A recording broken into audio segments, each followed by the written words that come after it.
Okay, the squat cycle.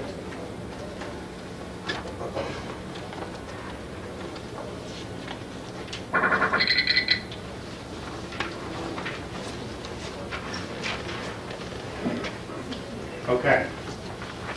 We're talking about beginners, intermediate, and advanced lifters now. We talked about motor control.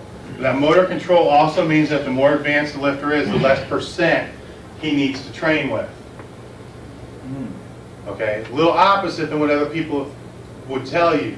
This is what I've seen, and this is how I can explain it in common sense terms that I talked about before. Take a woman who works out at any world gym, hasn't been working out very long. Load 80% of their barbell max squat weight on there. Tell them to knock out a set of 15. They'll knock it out, go have a car drink, talk to you, and think, no big deal. You do it. If you make 15, I'd be surprised. And after you do make it, once you get up off of the floor, okay, why is that different? You're stronger, you have more experience. Why is it different? You have better motor control. You're putting more muscle into it. You have more muscle to put into it. That's the difference. So wouldn't it stand to reason that the percents would be lower for the guy who's recruiting more? So what's making up the difference? What do you mean what's making up the difference? She still has, the strength is going to be relative throughout. How is, even though she's not recruiting as many muscles to move that way, she's still got to recruit something to get the weight to move. Sure she does. Which is what? What is she? Oh, she's still recruiting muscle. It's just not to the highest demand. Another way to look at it is, say you take 80% of her 1 rep max, which would be 100 pounds. Maybe she's stronger. Maybe she can squat more than 100 pounds. All right. Okay, but all her muscle together, you know, maybe her quads will squat 100, her hamstrings will squat 100, her back squats 50, her abs squat 50, so she squats 50. Okay, so the recruitment isn't full force throughout the whole body to actually squat what she's really capable of squatting. Where the more advanced lifters already learned how to pull in all them other muscles at the same time. She's still recruiting something. Closer to their absolute, a power lifter is closer to their absolute strength, right? Pretty much, yeah. So with this chart over a 4-week wave, here at the bottom, week 1, 2, 3, 4, you have your advanced, intermediate, and beginner as far as the percents that you'd want to use for those waves that I would see. So, in advanced would go 50, 55, 58, 60%. A beginner, 60, 65, 68, 70. Everybody understand that? That's over a 4-week wave. This is for the squat, which is going to be 8 sets of 2. It's 60 seconds rest. So now you just got to figure out where you are. I would say jump it in the middle. Okay? For everybody that is in here from what I've learned talking to you guys today. I would jump it there in the middle, and if you ever have any doubt, jump it down. If you break your 1 rep max in the squat on max effort day during this 4-week cycle, do you readjust the percentages, or do you just keep with the 4-week cycle? I keep with the 4-week cycle, but when I would adjust it would be after you actually take a max. You're going to take a max every week, right? No, max effort's a different exercise. Okay, the max effort day is going to be different movements. So if it's the squat max effort day, 70% of the time would be a good morning. Oh, okay, I see what you're saying. 20% of the time would be a squat. So you're not even... But to answer your question in the way I think you're actually asking it, is if you do break your squat record during this wave, so you go through a 4-week wave, you take a max squat, do you readjust? Yeah. I would not max every 4 weeks, for one thing. Okay. I'd probably set a date out 12 weeks from now, max out then. Yeah. You might want to say that, tell them too, that our max efforts squat, the 20% there is a variation of the squat. It's not always the squat. Yes. The max effort squats are always going to be a low box squat. It's not going to be the same box you train on.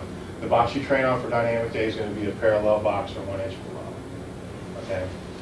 Now, getting to what you're saying, about 10% of all repetitions should be over 80%, regardless of the level you're at. So if you got 8 sets of 2, which is 16 reps, times 4, which is 64 reps if my math is right, over a period of a month, about 6.5, just say 7 reps, should be over 80%.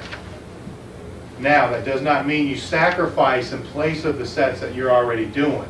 You have to do some extra sets.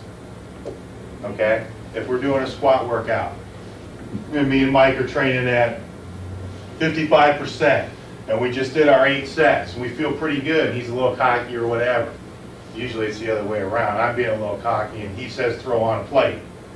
So we throw on a plate, we do another set. He says another plate, do another set. And I say, I'm done. He laughs at me, throws the money on the table, and we're out the door. But we just got that work in. You know, we got a couple singles in, or we got a couple doubles. Everybody following me here?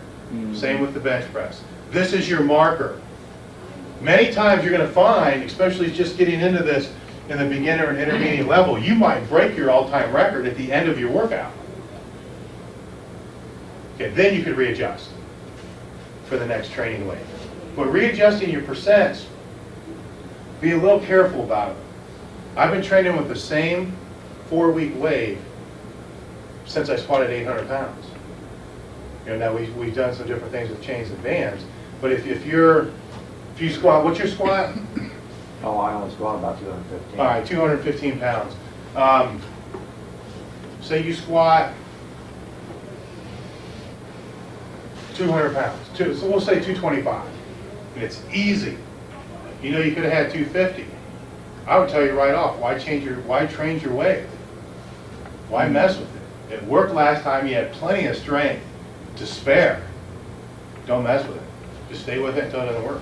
Yeah, I think now the point you were making before is that since you spend about 70% of the time doing good mornings, and I can't remember what the other exercise. 20% of the time doing some kind of low box, 10% of the time some type of deadlift. Deadlift, right. So you're really not actually doing the squat that much anyway.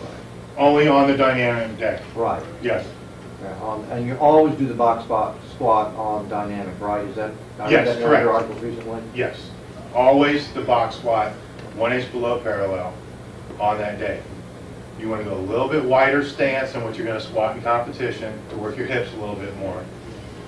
And the box squat that you do for your max effort work, you're probably going to want to bring your stance in a little bit because you're going to go on a lower box. So if I squat, you know, out here on Friday, I'm going to compete right about here.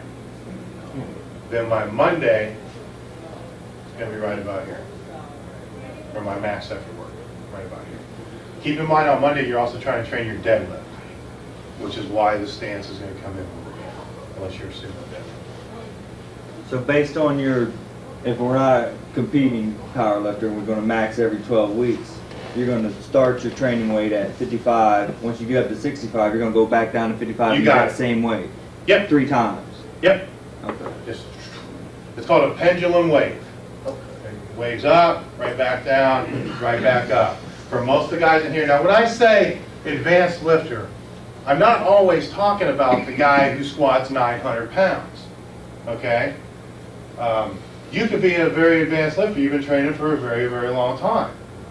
Your body could be really just as in tune as mine, okay? That's why I say, always start probably here in the middle for your waves, but before you decide to jump up, go down. Take the percent down. You know, if you read some of the articles some people are writing that are doing our stuff, you're going to see a similarity in there now. They're saying, I took my bench percent down 10 pounds and my bench went up 150 pounds. Or I took my bench percent down 10%. That's where it comes from. That's why I fully stand behind the more advanced lifter needs a smaller percent. I don't care what any other strength coach says in the world. I've seen it too many times.